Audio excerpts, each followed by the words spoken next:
Сәлем достар, бүгін біз сіздермен өте жеңіл салат түрін дайындаймыз. Өте жеңіл, өте пайдалы және өте аз уақытта дайындалатын салат. Сонымен бізге қажетті нәрсе бөдененің жұмыртқасы, черри помидоры және қымыздық шәбіл деп айтамыз. Негізгі құрамы осы, және одан кейін бізге соусқа қаймақ, 1 шай қасық лимон қышқылы, 1 шымшым тұз, 1 шай қасықтай зәйтүн майы, қаласаңыз сарымсақ және бұрыш қосуыңызға болады, немесе бұлардың барлығының орнына майонез қосуыңызға болады. Сонымен біз ең бірінші бөдененің жұмыртқасын қабығынан тазаладық.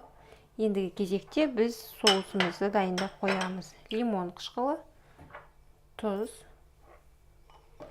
және зәйтүн майы. Бұның орнына дайын майонез қолдануыңызға болады. Әрине сізде балалар жемейтін болса бұл салатты.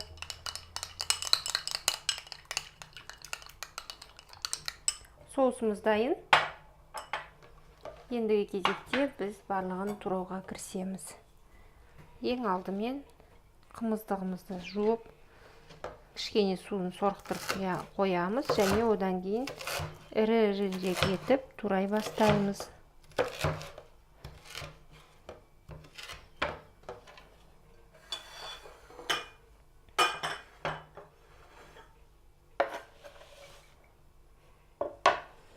Қымыздығымызды турадық. Оның үстіне бөдененің жұмыртқасын 2-ге бөліп қосамыз. Бұдан кейін черри қызанақтарын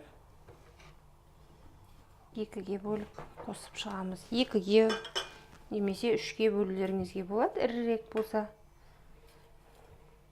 былайынан бөлуге болады. Турап болдық.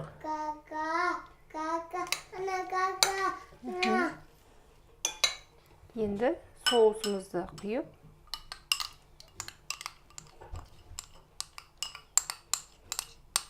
соусымызды құйдық және оны жақсылап араластырамыз.